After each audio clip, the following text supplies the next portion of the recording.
Maya Johnson checked her watch as she walked through O'Hare International Airport. Her flight to San Francisco was scheduled to board in 20 minutes, just enough time to grab a coffee. As the founder and CEO of Tech Fusion Global, a company valued at over $1 billion, Maya had perfected the art of efficiency. Every minute of her day mattered. The coffee shop line moved quickly. Maya paid, grabbed her drink, and headed to gate B17. Her phone buzzed with notifications, emails from clients, messages from her executive team, and a text from her mother asking when she'd visit next. Maya smiled at the last one. No matter how successful she became, her mother still treated her like the little girl from the south side of Chicago. Maya had built Tech Fusion from nothing into one of the most innovative AI solution providers in the country. The company's technology helped hospitals predict patient needs, enabled banks to detect fraud more effectively, and assisted government agencies in optimizing their services. Today's trip to San Francisco involved finalizing a deal that would expand their reach even further. At the gate, Maya noticed the flight attendants preparing for boarding. She took a final sip of her coffee, tossed the cup into a nearby recycling bin, and straightened her blazer. The navy blue suit she wore was custom-made, her one splurge after Tech Fusion secured its first major contract. She believed in dressing the part, something her grandmother had instilled in her. When you walk into a room, make sure they remember you for the right reasons, she would say. The gate agent tapped her microphone. Good afternoon, passengers. We're ready to begin boarding for Flight 372 to San Francisco. At this time, we'd like to welcome our first-class passengers and those with Platinum Elite status to board. Maya picked up her carry-on and laptop bag. She had purchased her first-class ticket months ago and held Platinum Elite status for years. She approached the gate along with a handful of other passengers. The line moved smoothly. A middle-aged white man in a gray suit scanned his boarding pass and proceeded down the jet bridge. An older couple followed, then a young woman in business attire. When Maya stepped up to the gate agent, a thin woman with blonde hair pulled back in a tight ponytail. Something changed. Boarding pass and ID, please, the agent said, not looking up from her computer. Maya handed over both items. The agent examined them with unusual scrutiny, looking back and forth between Maya's face and her ID photo. Is there a problem? Maya asked. The agent's expression tightened. This is the first-class boarding call. Yes, I'm aware. I have a first-class ticket, Maya replied, keeping her voice even. She'd been in similar situations before, too many to count. The agent looked at Maya's boarding pass again, then at her computer screen. Could I see your frequent flyer card as well? Maya reached for her wallet again, though she'd never been asked for this additional verification before. She handed over her Platinum Elite card. By now, the line behind her had grown. Maya could feel eyes on her back, people wondering about the delay. The agent handed back Maya's frequent flyer card but kept her boarding pass. I'm going to need you to step aside for now. We need to verify something with your reservation. What needs to be verified? Maya asked. The boarding pass clearly shows my seat assignment in first class.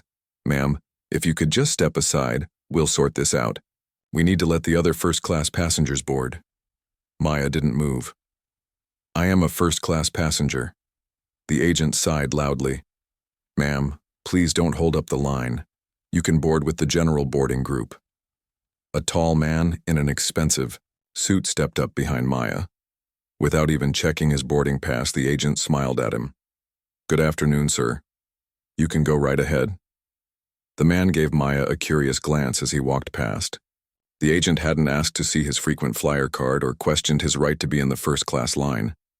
Maya felt a familiar heat rising in her chest, a mixture of anger and determination she'd felt many times throughout her career. She'd faced doubters when she started her company, skeptics when she pitched to investors, and dismissive executives when she proposed partnerships. Each time, she'd proven herself through competence and resolve. This situation would be no different. I'd like to speak to your supervisor, Maya said, her voice calm but firm. The agent's expression hardened. The supervisor's busy at the moment. Like I said, you can wait for general boarding. We'll sort out your seating then. My seating doesn't need to be sorted out. I have a confirmed first-class seat, and I've shown you all the required documentation. There's no reason I shouldn't board now. More passengers had lined up behind Maya. Some looked annoyed at the delay. Others seemed curious about the exchange. "Is there a problem here?" asked a man who had just arrived at the gate. His name tag identified him as Ben, the gate supervisor. The agent turned to him. "This passenger insists on boarding with first class, but I'm not sure her boarding pass is correct." Maya handed her ID and boarding pass to Ben. "My name is Maya Johnson. I'm the CEO of Tech Fusion Global. I have a first-class ticket for this flight, and I'm a Platinum Elite member with your airline. Your colleague here seems to think there's some issue, though she hasn't explained what it is."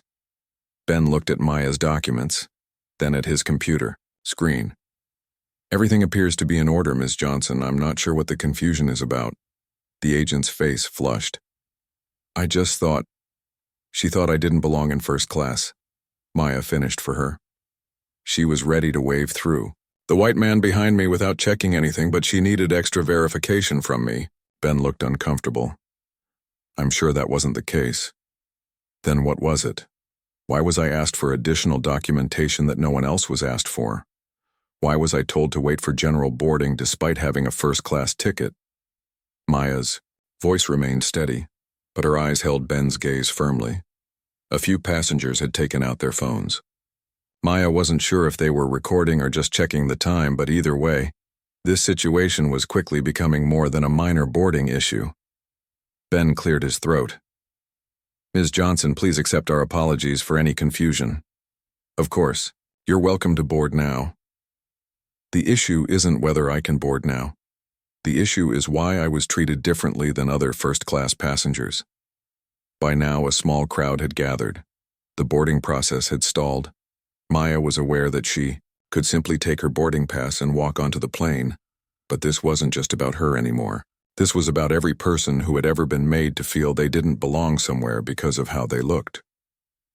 "Perhaps we could discuss this privately," Ben suggested, gesturing toward a nearby desk. "I don't think this needs a private discussion," Maya replied. "It needs a simple acknowledgement that what happened was wrong." The agent stared at her computer screen, avoiding eye contact with everyone. Ben shifted his weight from one foot to the other. "Ms. Johnson, I apologize if you felt singled out.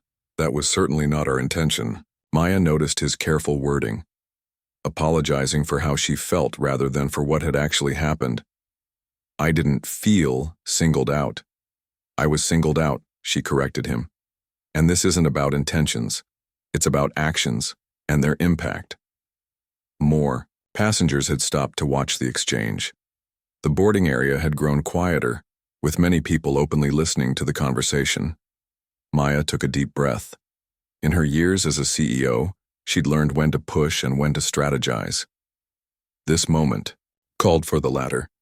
"I'll be boarding now," she said, taking her boarding pass from Ben's hand.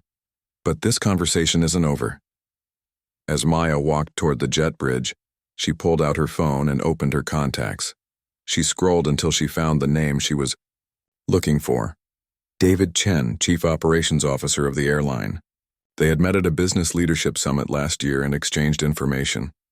Maya boarded the plane, nodded politely to the flight attendant at the door, and found her seat in the first row. As other passengers filed past her to reach their seats, Maya composed an email to David, detailing what had just happened. She didn't ask for special treatment. She asked for accountability. She added her phone number at the end of the email and sent it just as the announcement came to turn off electronic devices. Maya switched her phone to airplane mode and leaned back in her seat. This wasn't the first time she'd faced discrimination, and she doubted it would be the last. But each time, she had turned these moments into opportunities for change. As her company had grown, so had her voice and her platform. She intended to use both. The plane began to push back from the gate. Maya closed her eyes, mentally preparing for the meeting in San Francisco. But she knew that when this flight landed, she would have another important task to address. One that might impact far more people than just herself. Her phone, now in airplane mode, displayed a new notification just before the screen went dark. Email received from David Chen. Maya smiled slightly. The conversation had indeed just begun. The flight attendant's voice came over the intercom as the plane reached cruising altitude. Ladies and gentlemen, you may now use approved electronic devices. Maya didn't wait for the announcement to finish. She immediately reached for her phone, switched off airplane mode, and opened her email. David Chen's response was waiting. For her. Maya, I'm disturbed by what you've described. This is completely unacceptable. I'm looking into it immediately and will call you as soon as we land. Please save any documentation you have of the incident. Maya looked out the window at the clouds below. She hadn't expected such a quick response, but she was glad to see David taking the matter seriously. She turned back to her phone and noticed several notifications from social media. Curious, she opened Twitter and saw that her name was trending. Someone had recorded the exchange at the gate and posted it online. The video showed Maya calmly stating her case while the gate agent and supervisor fumbled through their responses. The caption read, "Watch how this black woman CEO gets treated trying to board first class. Flying while black." The video had thousands of retweets already. Comments ranged from outrage to sadly knowing acknowledgments from people who had experienced similar treatment. Maya scrolled through some of the responses, her feelings a mix of validation and weariness. This wasn't just her story anymore. It had become part of a larger conversation. A flight attendant approached with a warm towel. "Ms. Johnson, can I get you anything to drink?" "Water, please," Maya replied, setting down her phone. She noticed the flight attendant's name tag. "Thank you, Diane." Diane smiled. "I'll be right back with that." She hesitated, then added in a lower voice, "I saw what happened at the gate. I'm sorry you had to deal with that." Maya nodded in acknowledgement as Diane moved away. It was a small gesture, but it reminded her that not everyone in the company shared the gate agent's bias. The businessman sitting next to Maya cleared his throat. "Excuse me, are you Maya Johnson, from Tech Fusion?" "Yes, I am," she replied, used to being recognized in business circles.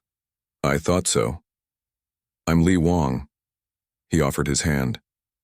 "I've followed your company's work for years. Your AI healthcare solutions are changing the game." They shook hands and Maya appreciated the normal interaction, being recognized for her work rather than being defined by the incident at the gate. "Thank you. We're passionate about using technology to solve real problems." "I saw what happened back there," Lee said, gesturing toward the front of the plane. It was completely unprofessional. Maya gave a small nod. "Unfortunately, it's not uncommon." "That's what makes it worse," Lee replied. "I'm Asian American, and while I haven't experienced exactly what you just did, I understand being treated differently." He paused. "My company has been looking for new tech solutions. Maybe we should talk." This was how Maya had built her business over the years, turning challenging moments into opportunities, creating connections even in difficult circumstances. They exchanged business cards just as Diane returned with Maya's water. The plane hit a patch of turbulence and the seatbelt sign dinged on. Maya fastened her belt and returned to her phone. The video had spread even further now, with news outlets picking up the story. She saw a notification from her PR director. "Maya, call me when you can. We're getting media requests about the airport incident." Maya had built a reputation not just as a successful CEO, but as someone who spoke out about the challenges faced by black women in corporate America. She'd given speeches at conferences, mentored young entrepreneurs, and worked with companies on their diversity initiatives. She didn't seek out these incidents, but when they happened, she used them to push for change. Her phone buzzed with another email from David Chen. "I've spoken with the airport management team and our HR department. The gate agent and supervisor have been temporarily removed from duty pending an investigation. I'd still like to speak with you after you land." Maya typed a quick response. "I'll call when I land. This isn't about punishing individuals. It's about addressing systemic issues." She put her phone down and closed her eyes, thinking about the meeting waiting for her in San Francisco. The deal she was traveling to finalize would expand TechFusion's AI solutions to healthcare systems across the country. Lives would be improved because of this work. That was what she wanted to focus on, making a difference through her company's technology. But she couldn't separate these parts of her life. Being a Black woman in a position of power meant constantly navigating spaces that weren't designed with her in mind. It meant being questioned, doubted, and sometimes outright excluded. It meant having to prove herself repeatedly in ways her white counterparts never had to. The turbulence subsided, and the seatbelt sign turned off. Maya opened her laptop to review her presentation for tomorrow's meeting. She needed to be at her best, regardless of what had happened at the airport. Halfway through the flight, Maya's phone buzzed with a text from her assistant, April. CEO of North Star Airlines just called our office. Wants to speak with you urgently. Also, CNN and MSNBC requesting interviews. North Star was the airline she was currently flying. The CEO calling directly showed just how quickly this story was escalating. Maya texted back, "Tell him I'll speak with him tomorrow. No media commitments yet." She returned to her presentation, making small adjustments to the slides.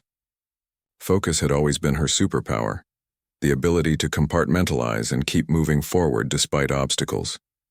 It was a skill she'd developed early in life and had served her well as an entrepreneur. Diane approached again. "Ms. Johnson, the captain would like to speak with you when you have a moment." Maya raised an eyebrow. "The captain?" "Yes, ma'am. He asked if you could come to the cockpit briefly before we land." This was unusual, but Maya nodded. Of course. About an hour before landing, Maya followed Diane to the cockpit. The captain, a middle-aged man with graying hair at his temples, stood to greet her. "Ms. Johnson, I'm Captain Reynolds. I wanted to personally apologize for your experience today. It's not representative of how we aim to treat our passengers." "Thank you, Captain. I appreciate that. I've been with this airline for 20 years, he continued. "We've made progress, but clearly not enough. My daughter is studying computer science, and she looks up to leaders like you. I'd hate for her to face similar treatment." The personal connection surprised Maya. "What's your daughter's name?" "Tara. She's finishing her master's at Georgia Tech." "Tell Tara to send me her resume when she graduates," Maya said. "We're always looking for talented people at TechFusion." Captain Reynolds looked genuinely moved. "I will, thank you." He handed her his card. "If you ever need anything while flying with us, please reach out directly." As Maya returned to her seat, she reflected on the conversation. This was how change happened. One interaction at a time, building bridges rather than walls. Back in her seat, Maya noticed several passengers, looking at her with expressions of recognition. The video had clearly spread widely. Some offered supportive smiles. Others quickly looked away when she caught their eye. Maya was used to being in the public eye as a successful CEO, but this was different. This was about something more personal. She thought about the countless times she'd been mistaken for an assistant rather than the CEO, or when she'd been asked if she was in the right meeting when attending executive gatherings. Each time she had responded with dignity and clarity, gently but firmly correcting the misconception. It was exhausting work, the constant need to assert her rightful place in spaces where others were automatically accepted. The plane began its descent into San Francisco. Maya put away her laptop and gathered her belongings. Her phone showed dozens of missed calls and messages, but one stood out, a text from her mother. "Saw the video. You handled it just like your grandmother would have, with grace and strength. Call me later." The message brought a smile to Maya's face. Her grandmother had been a civil rights activist in the 1960s, marching for equality and justice. She'd often told Maya stories about standing her ground in the face of discrimination, about the importance of speaking up not just for yourself, but for all those who would come after you. As the plane touched down and taxied to the gate, Maya prepared herself for what would come next. This incident was no longer just about one gate agent or one boarding experience. It had become something larger, a moment that highlighted the everyday biases still present in American society. The seatbelt sign turned off, and passengers began to stand and retrieve their bags. Lee Wong, the businessman beside her, handed her his card. I meant what I said earlier about discussing business, but also, if you need a witness statement about what happened at O'Hare, I'm happy to provide one. Thank you, Lee. I appreciate that. As Maya walked toward the front of the plane, several passengers nodded to her or offered words of support. Diane, the flight attendant, was at the door. Ms. Johnson, there's a representative from the airline waiting for you at the gate, she said quietly. Maya nodded. I expected as much. For what it's worth, Diane added.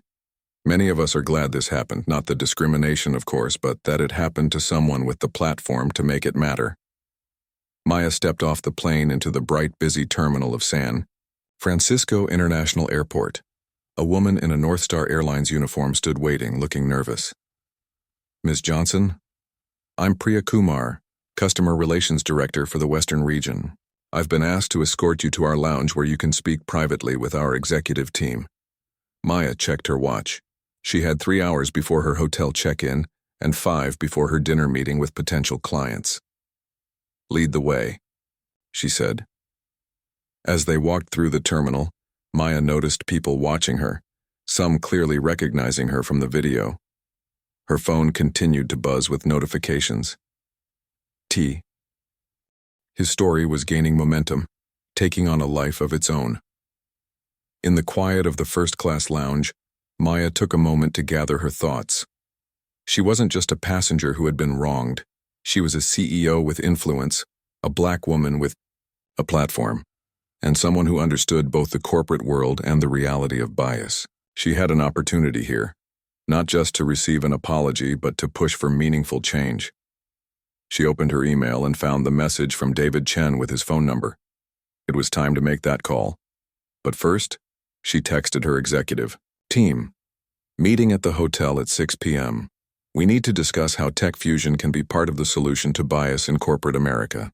This incident at the airport wasn't a detour from her work. It was an extension of it. Creating more just systems, whether through technology or policy, had always been at the heart of what she did. Today was no exception. Priya Kumar led Maya through the private entrance of the first-class lounge, away from curious eyes in the main terminal.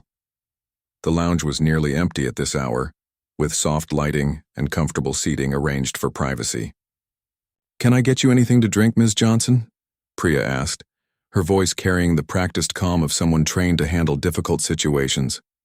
Water would be fine, Maya replied, settling into a leather armchair. She placed her phone on the table, noticing dozens of new notifications. The story was spreading like wildfire. Priya returned with a glass of water and a tablet. Mr. Chen is ready to speak with you whenever you're comfortable. We've set up a video call in the private meeting room. Maya took a sip of water. Before I speak with him, I'd like to understand your role here today. Are you simply facilitating the conversation, or do you have decision-making authority? The question seemed to surprise Priya. I'm the Customer Relations Director for this region.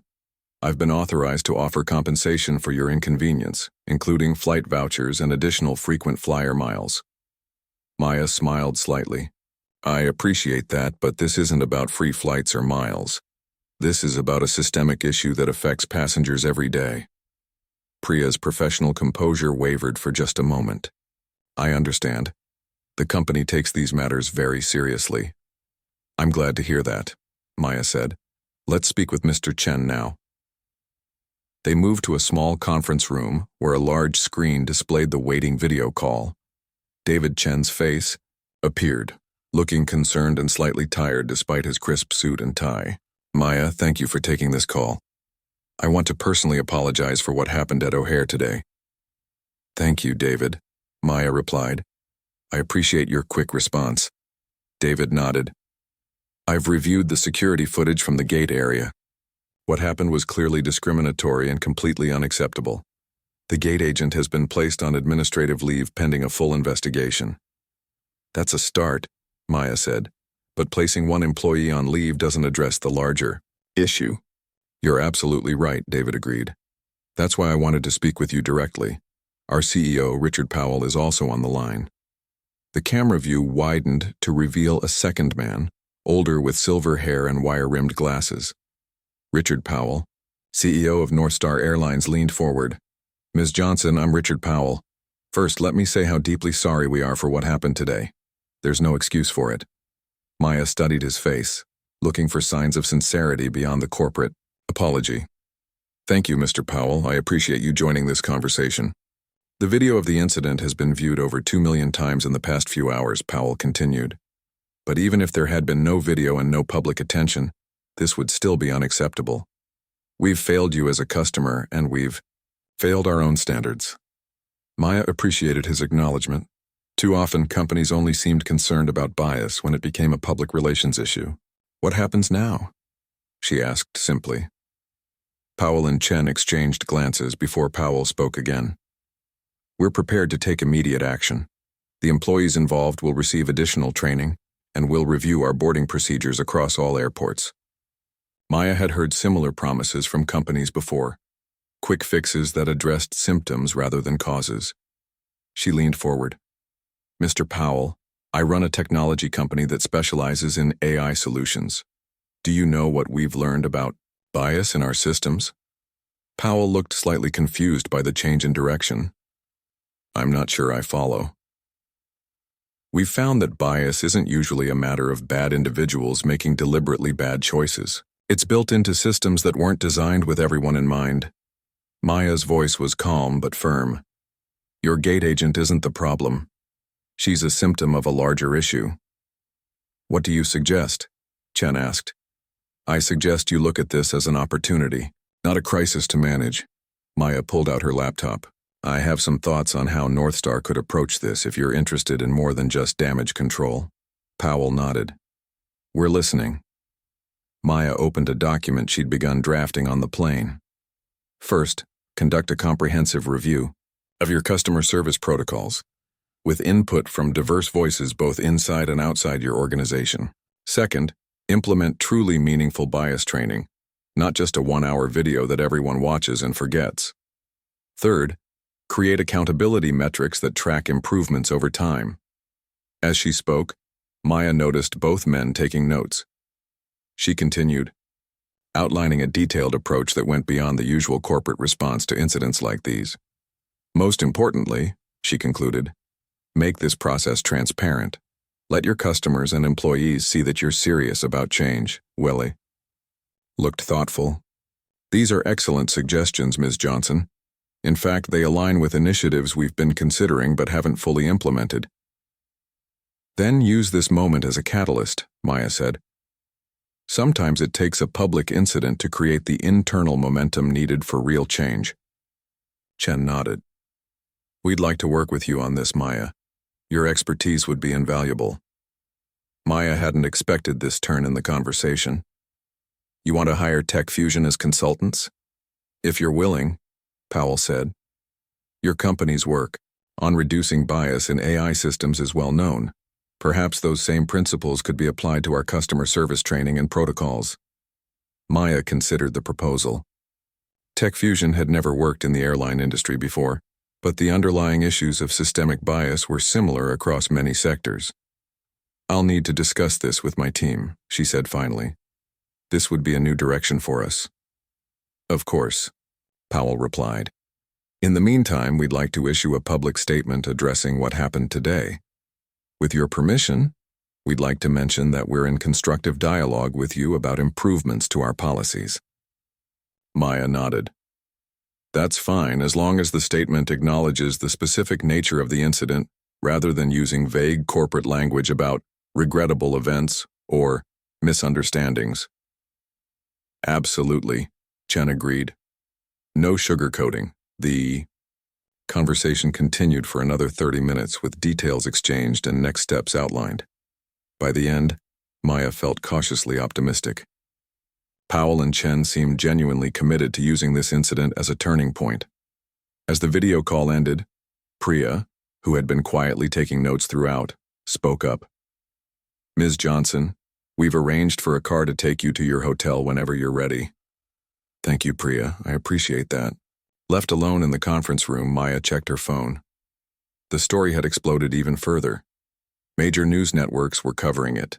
Social media was ablaze with hashtags like FlyingWhileBlack and Maya Johnson, and TechFusion's social media accounts were flooded with messages of support. There were also interview requests from CNN, MSNBC, Fox News, and several major newspapers. Maya's PR director had sent an urgent message. "Need to coordinate our response, this is going viral." Maya texted back, "Set up a team call in 1 hour. I'll be at the hotel by then." She gathered her belongings and followed Priya to a private exit where a black car was waiting. As they walked, Priya spoke quietly. "Ms. Johnson, I just wanted to say, what happened to you today has happened to me too. Not exactly the same way, but similar. I'm Indian American and I've been questioned about belonging in first class, about my status, about whether I was in the right line." She paused. "Thank you for speaking up. It matters." Maya touched Priya's arm gently. "Thank you for sharing that with me. This is exactly why we can't stay silent." The driver held the door open and Maya settled into the back seat. As the car pulled away from the terminal, she looked back at the gleaming glass and steel structure of the airport. What had begun as a routine business trip had transformed into something much more significant. In the privacy of the car, Maya finally called her mother. "Hi, Mom." Maya Elizabeth Johnson. Her mother's warm voice came through the speaker. "You certainly know how to make an entrance in San Francisco." Maya laughed. "Not exactly what I had planned for today." "Your grandmother would be proud," her mother said. "Standing your ground with dignity, that was always her way." "I thought about her the whole time," Maya admitted. "What she would have done, what she would have said. And now look at you, turning a moment of discrimination into a chance for change. That's the Johnson way." They talked for a few more minutes before Maya ended the call, promising to update her mother on developments. The car was approaching the hotel now, a luxury property in downtown San Francisco where Maya had stayed many times before. The hotel manager was waiting in the lobby when Maya arrived. News of the incident had clearly reached him as well. "Ms. Johnson, welcome back to the Grand Pacific. We've upgraded you to our presidential suite, and anything you need during your stay is complimentary." Maya thanked him, though the special treatment made her slightly uncomfortable. This wasn't about perks or privileges. It was about equal treatment for everyone. In the suite, Maya finally had a moment to breathe. She stood by the window looking out at the San Francisco skyline as the afternoon sun cast long shadows across the city. In just a few hours, her personal experience had become part of a national conversation about race, privilege, and corporate responsibility. Her phone rang. It was April, her assistant. "Maya, the team is ready for the call whenever you are. Also, you have nearly 50 interview requests now, including Good Morning America for tomorrow." "Let's focus on the team call first," Maya replied. "Set up the video conference." Minutes later, Maya was facing her executive team on the large screen in the suite's office area. Lisa, her chief marketing officer, Darnell, her chief technology officer, Will, her chief financial officer, and Zoe, her chief operating officer, all looking concerned and supportive. "First, I want to assure everyone that I'm fine," Maya began. "What happened today was frustrating and all too familiar, but it's also created an unexpected opportunity." She briefed them on her conversation with Powell and Chen and the possibility of TechFusion working with Northstar Airlines on bias training and systemic improvements. "This would be a new vertical for us," Will noted. "Aviation is not a sector we've targeted before." "True," Maya acknowledged. "But the underlying issues of bias in systems and decision-making are exactly what our technology addresses. We could adapt our approach for their context." "There's also the PR angle to consider," Lisa added. "This incident has put both you and TechFusion in the spotlight. How we respond matters not just ethically but strategically." They discussed the potential partnership from various angles: financial implications, resource allocation, public perception, and alignment with the company's mission. "I think we should do it," Zoe said finally. "Not for the publicity or the contract, but because it's consistent with why we started this company in the first place, using technology to create more fair and efficient systems." Darnell nodded in agreement. We could develop modules specifically for customer service contexts, building on our existing bias detection frameworks. By the end of the hour-long call, they had a plan. Tech Fusion would propose a formal partnership, with Northstar Airlines focused on systemic improvements rather than quick fixes.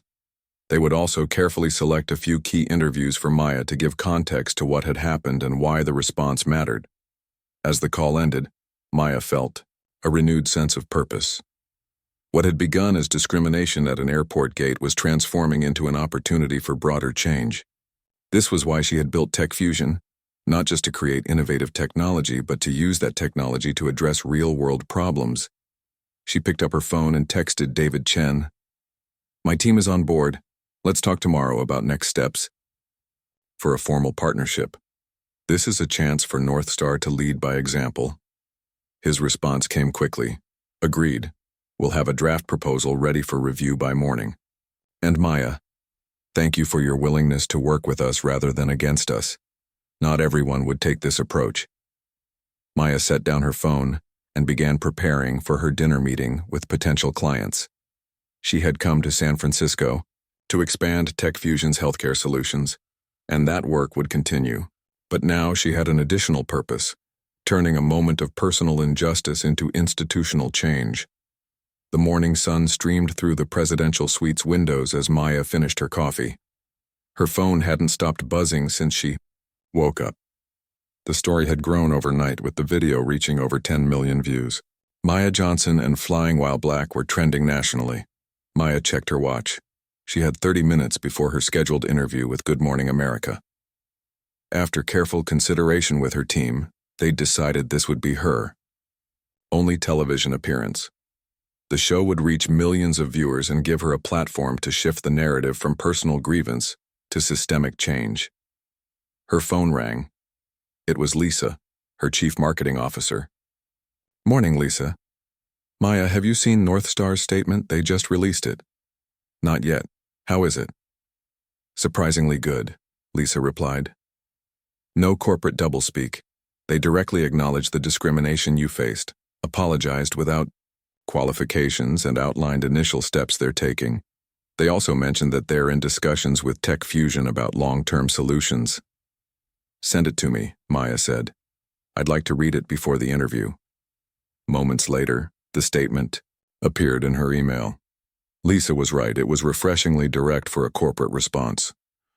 Richard Powell had signed it personally, taking ownership of both the problem and the commitment to change. A knock at the door announced the arrival of the hotel's hair and makeup team, arranged by the network for the remote interview. Maya welcomed them in and continued reviewing her notes while they worked. Her phone buzzed with a text from April. Priya Kumar from Northstar called.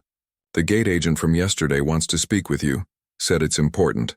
Maya paused. This was unexpected. "Did she say what about?" "No details. Just that the agent, Patricia Wilson, has asked specifically to talk with you." Maya considered. This, as the makeup artist, applied a light foundation. The gate agent had been the face of yesterday's discrimination. But as Maya had told Powell and Chen, the problem went beyond any individual.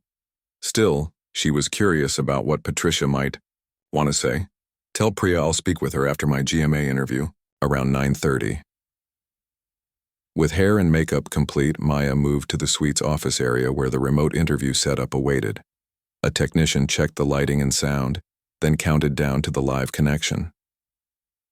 Robin Roberts appeared on the screen, her warm smile instantly putting Maya at ease. We're joined now by Maya Johnson, CEO of Tech Fusion Global, who experienced discrimination while attempting to board a first-class flight yesterday. The incident was captured on video and has since gone viral. "Maya, thank you for being with us this morning." "Thank you for having me, Robin. Could you take us through what happened at O'Hare yesterday?" Maya recounted the events calmly, describing how she had been singled out among first-class passengers and asked for additional documentation that others weren't required to provide. "What went through your mind in that moment?" Robin asked. "Honestly, my first thought was, here we go again." Maya smiled ruefully. "This wasn't my first experience with this kind of treatment. Black women in corporate America face these moments regularly. being questioned, doubted, asked to prove we belong in spaces where others are automatically accepted. Robin nodded in understanding. The video shows you handling the situation with remarkable composure. Was that difficult? Years of practice, Maya replied. As a black woman CEO, I've learned that expressing anger, even justified anger, often backfires. So you develop this calm assertiveness, this ability to stand your ground without giving anyone the opportunity to dismiss you as emotional or aggressive. Northstar Airlines has issued a statement acknowledging the discrimination you faced and outlining steps they're taking in response. Were you satisfied with their response? This was the moment to shift the conversation. Maya leaned forward slightly. I was impressed by their willingness to acknowledge the specific nature of the incident, rather than hiding behind vague corporate language. That's an important first step. But what happens next matters more. This isn't just about one gate agent or one airline. It's about recognizing how bias operates in systems and taking meaningful steps to address it. I understand your company, Tech Fusion, may be working with Northstar on those next steps. Yes, we're in discussions about a potential partnership. Tech Fusion specializes in AI solutions that help organizations identify and address bias in their systems. We're exploring how those same principles might be applied to customer service training and protocols. Robin raised an eyebrow. Some might find it surprising that you're willing to work with the very airline that discriminated against you. Maya nodded. I understand that perspective, but I've always believed in being part of the solution. It would be easy to simply accept an apology and move on, or to call for boycotts and lawsuits. Those approaches have their place. But I'm more interested in creating lasting change. They discussed the broader implications for a few more minutes, before Robin asked a final question. What would you say to other women of color who experience similar treatment but don't have your platform or resources? Maya took a moment to consider her response. First, I'd say that your experience is valid. Trust your instincts when something feels wrong. Document what happened if you can. Video evidence made a difference in my case.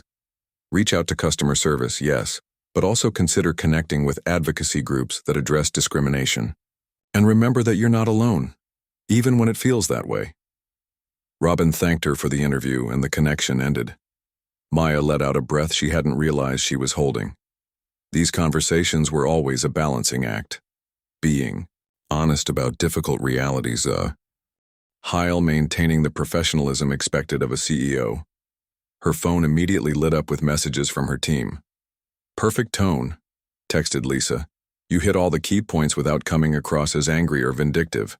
The fact that this was even a consideration, that a black woman expressing righteous anger would be perceived as vindictive rather than justifiably upset, was itself part of the problem. But Maya had long ago learned to navigate these unfair expectations.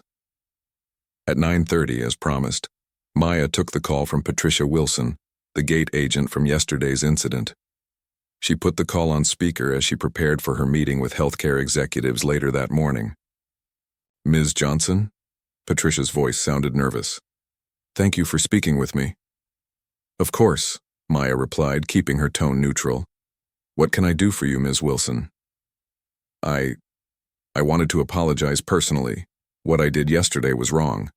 I've been watching the coverage, reading the comments online, and I didn't see it in the moment, but I see it now.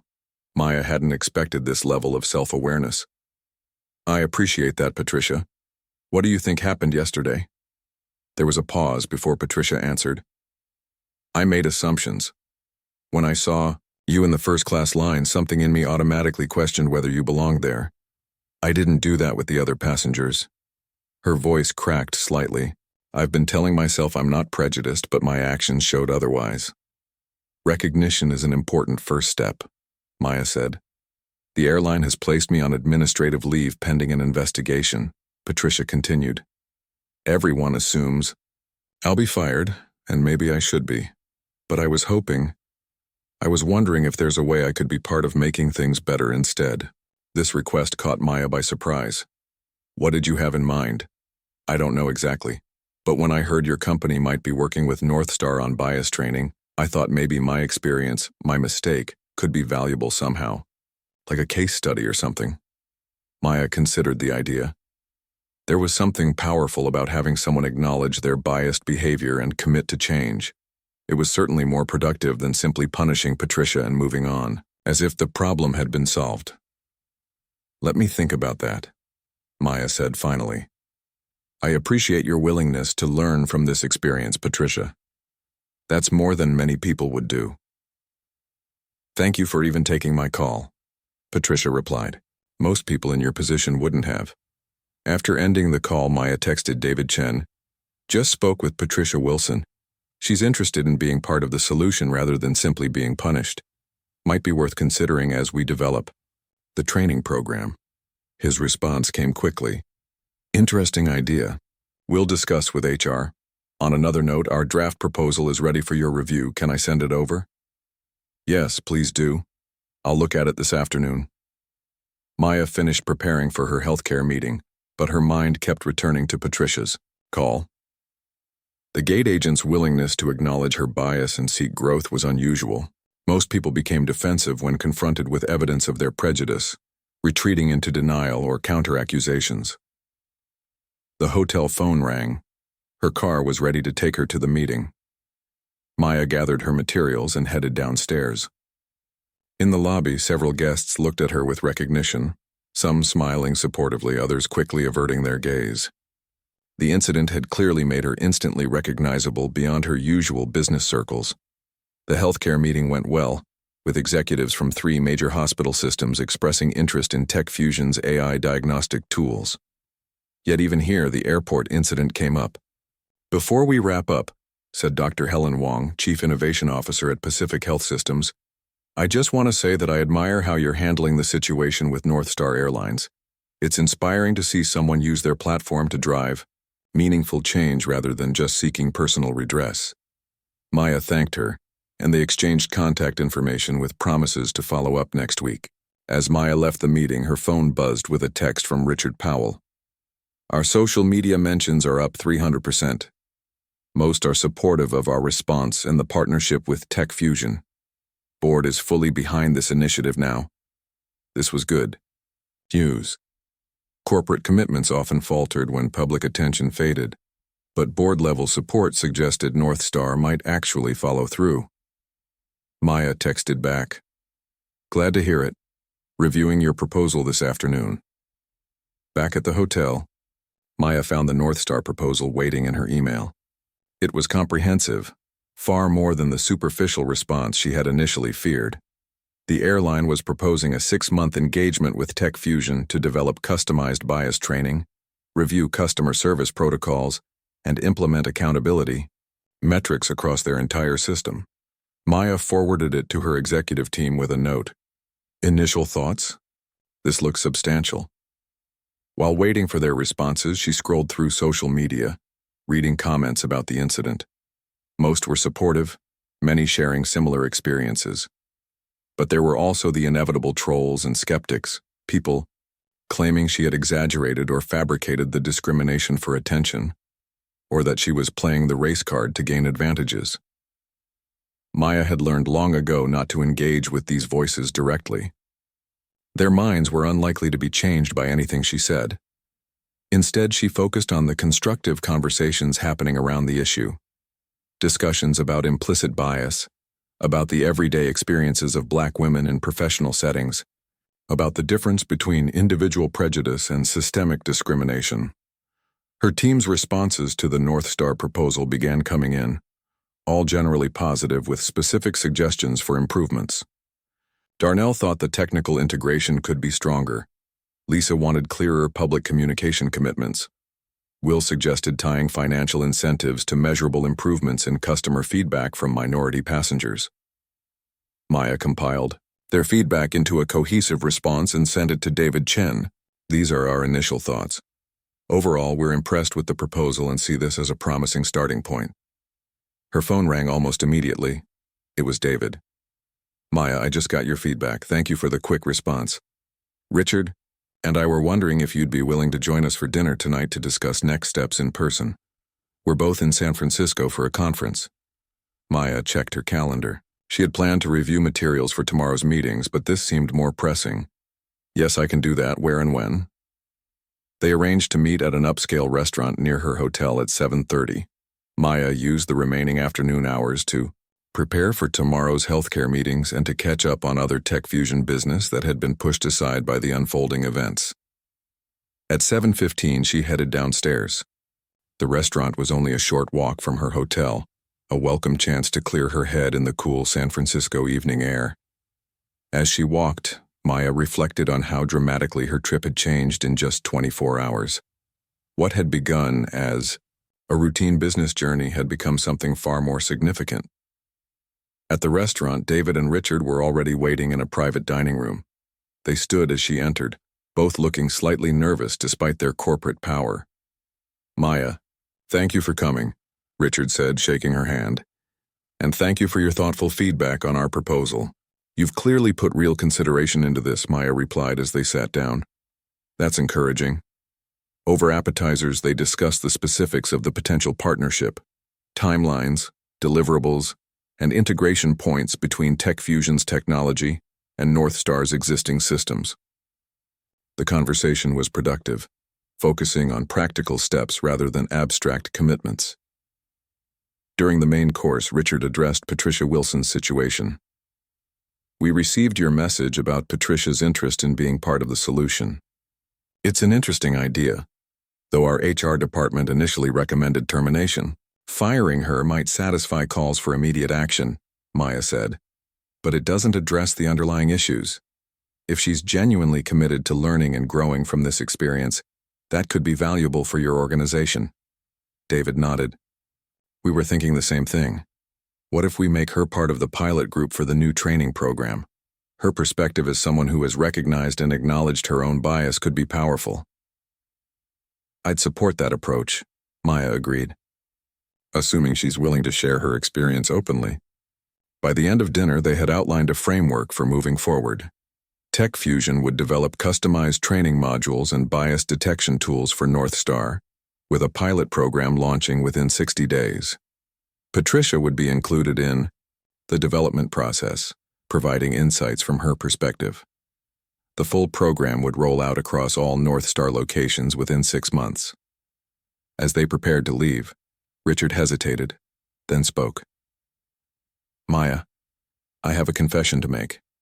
When this story first broke, my initial reaction was to manage it as a PR crisis, issue a standard apology, offer you compensation, and hope it would blow over." He shook his head. "I'm grateful that you pushed for something more meaningful. This could be a turning point for our company." Maya appreciated his honesty. "That's often how these incidents are handled. The fact that you were willing to see it differently makes me hopeful about what we can accomplish together." Outside the restaurant, as they said their goodbyes, a passerby recognized Maya and Kali. Way to stand up to them, apparently unaware that the men beside her were North Star executives. The moment highlighted the complexity of what they were attempting, moving from confrontation to collaboration, from public outrage to substantive change. It wouldn't be easy, and skeptics on both sides would question their motives, but Maya believed it was worth trying. Back in her hotel room, Maya called her mother to update her on the day's developments. "You've turned this whole thing around," her mother said proudly. "Instead of just being a victim of discrimination, you're becoming an architect of change." "I hope so, Mom. We'll see if it actually leads to anything lasting." "It will," her mother said with confidence, "because you won't let it fade away. That's who you are. You don't just point out problems, you solve them." After saying goodnight to her mother, Maya sat by the window, looking out at the city lights. Tomorrow she would return to her regular work, finalizing the healthcare deals that had brought her to San Francisco in the first place. But something significant had shifted. A door had opened to a new kind of impact, one that went beyond Tech Fusion's technology, to address the human systems that perpetuated bias and inequality. Maya opened her laptop and began drafting a message to her entire company, explaining the new partnership with North Star and how it aligned with Tech Fusion's core mission. This wasn't a detour from their work. It was an extension of it, applying their principles and expertise to a new context. As she wrote, Maya thought about all the people who had shared their own stories of discrimination in response to her experience. The flight attendant who had been mistaken for a cleaner, the doctor who had been assumed to be a nurse, the lawyer who had been asked if she was in the right courtroom. Each story represented not just a personal hurt, but a systemic failure, a gap between the equality promised in theory and the inequality experienced in practice. The partnership with North Star wouldn't fix everything, but it was a start, and sometimes that was all you needed. A starting point, a foot in the door, a chance to begin making things better than they had been before. 3 months had passed since the incident at O'Hare Airport. Maya stood in the conference room at TechFusion headquarters, reviewing the presentation on the large screen. The room buzzed with activity as her team made final adjustments before the North Star Airlines executives arrived. "The real-time feedback metrics are impressive," said Darnell, pointing to a graph showing customer service ratings across different demographic groups. "We're seeing consistent improvement across all airports where the training has been implemented." Maya nodded, studying the data.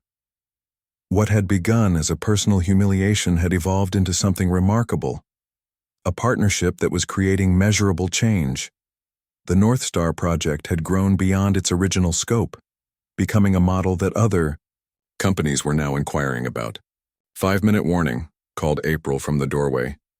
They just arrived in the lobby. The team scattered to their positions, making final tweaks to their stations around the room. This was an important milestone, the 3-month review of the North Star Tech Fusion initiative with the airline's full executive committee in attendance. Maya smoothed her blazer and took a deep breath. In the 3 months since the airport incident, her public profile had risen dramatically. She'd been featured in Forbes, interviewed on major news programs, and invited to speak at conferences about corporate responsibility and bias in business.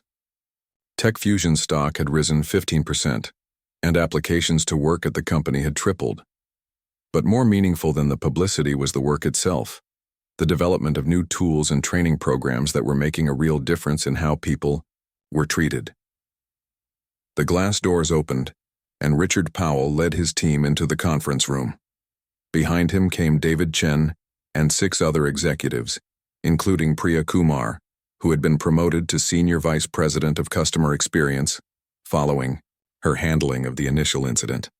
"Maya," Richard said warmly, shaking her hand, "looking forward to seeing these results firsthand." "We're excited to share them," Maya replied, gesturing toward the seats around the conference table. Once everyone was settled, Maya began the presentation. She started not with statistics or technical details, but with stories, feedback from passengers and employees about how the new training and protocols had changed their experiences. A Black woman traveling with her elderly mother wrote to thank a gate agent who proactively helped them board in Charlotte, Maya said, displaying the message on screen. She mentioned that in the past, she'd often felt invisible or unwelcome in premium cabins, but this time was different.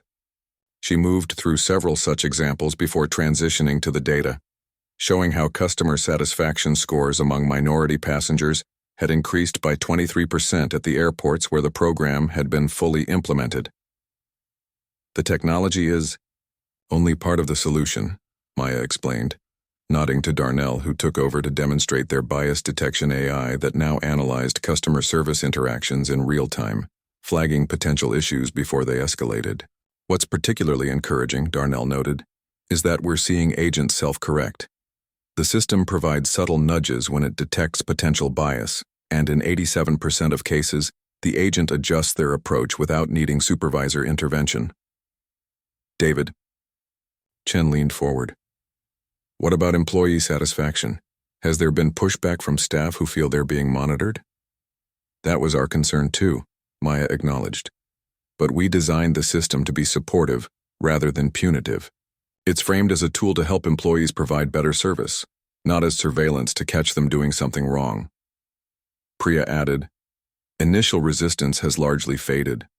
Monthly surveys show that 76% of customer-facing staff now view the program positively, up from 41% when we started." The presentation continued with each team member highlighting different aspects of the initiative. Will covered the financial implications, the program costs versus the benefits in terms of customer retention and positive PR.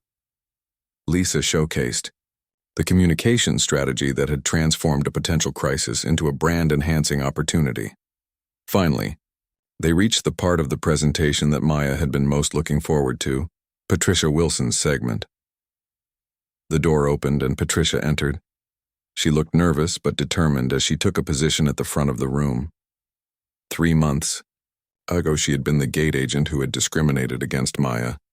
Today, she was a key part of the training team, sharing her experience with other employees.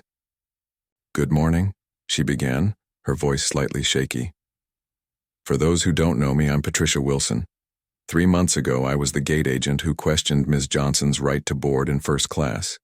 It was my bias that created the situation that brought us all here today." The room was silent as Patricia continued. "What I've learned since then has changed me profoundly.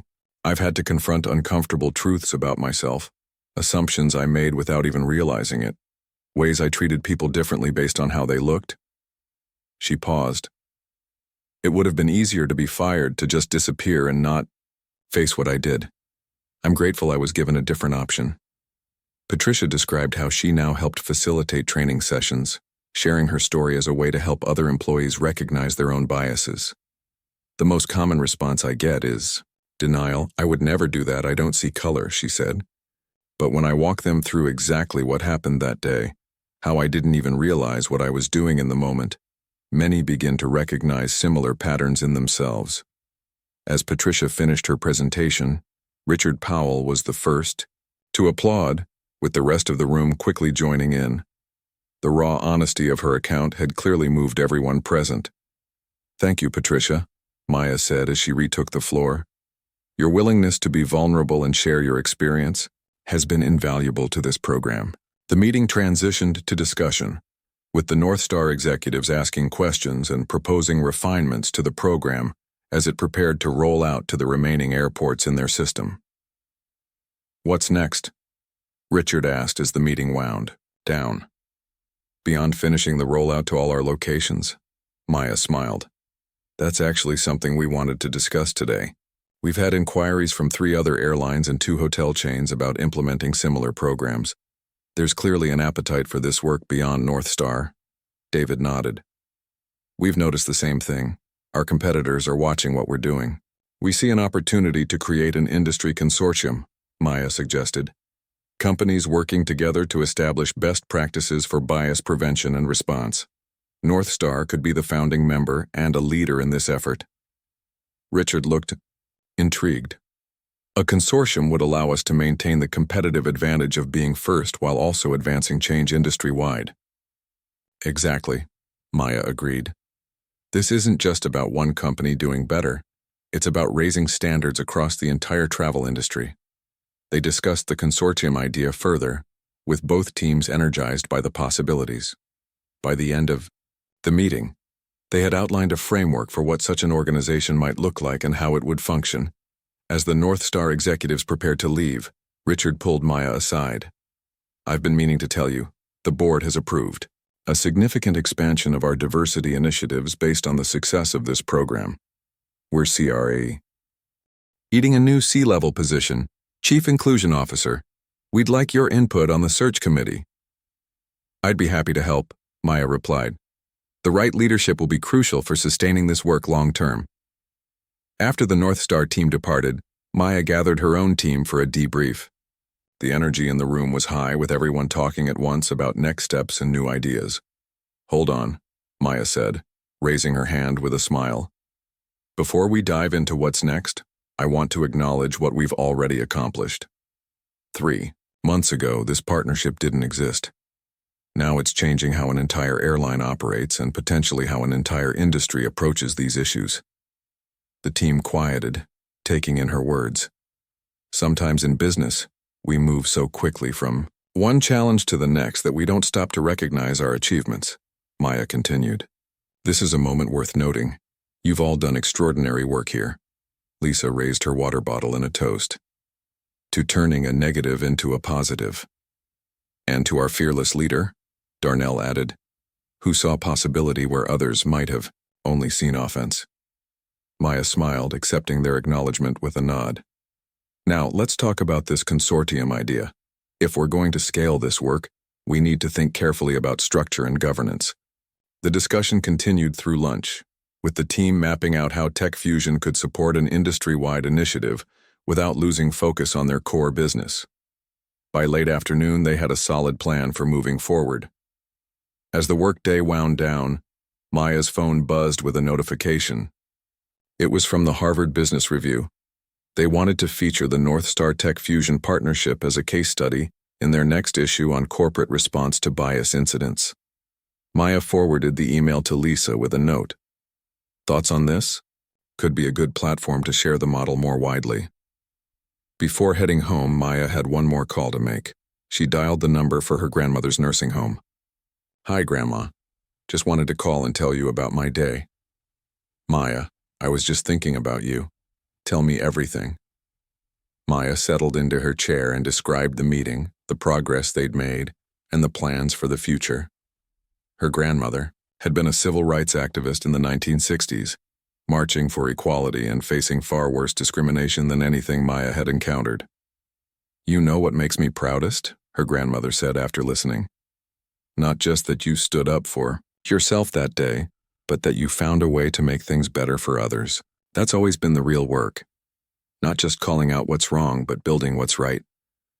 "I learned that from you," Maya replied softly. After ending the call, Maya stood by the window of her office, looking out at the city below. The incident at O'Hare had been just one moment in her life, a familiar kind of slight that she had experienced many times before. But its public nature and her response to it had created an opening for change that went far beyond that single interaction. Her assistant knocked gently on the doorframe. "Sorry to interrupt, but Patricia Wilson is here to see you. She said she has something to show you before she heads back to Chicago." "Send her in," Maya said, curious. Patricia entered, holding a tablet. "Ms. Johnson, Maya, I wanted to share something with you before I left." She handed over the tablet, which displayed an email from a gate agent in Denver. The message described how the new training had helped the agent recognize and correct her own biased behavior toward an elderly Asian couple who were flying first class. "I caught myself making assumptions about whether they belonged there," the agent wrote. "Thanks to Patricia's training, I recognized what I was doing and changed my approach immediately." "This is just one of dozens of similar messages I've received," Patricia said. "Real changes happening in real interactions every day." Maya nodded, handing back the tablet. "This is what success looks like. Not just policies on paper, but actual shifts in behavior." "I never imagined I'd be doing this kind of work," Patricia admitted. "When I was put on leave after the incident with you, I thought my career was over. Now I feel like it's just beginning in a new direction." After Patricia left, Maya gathered her things to head home. It had been a long day, but a fulfilling one. As she waited for the elevator, she reflected on how far they had come in 3 months, and how much further they could go in the years ahead. The next morning, Maya woke early for a run before work. As she jogged through her neighborhood, her mind was already racing with ideas for the industry consortium. They would need to establish clear standards, create accountability mechanisms, and find ways to share best practices without compromising competitive information. Back at her apartment, Maya showered and dressed for the day.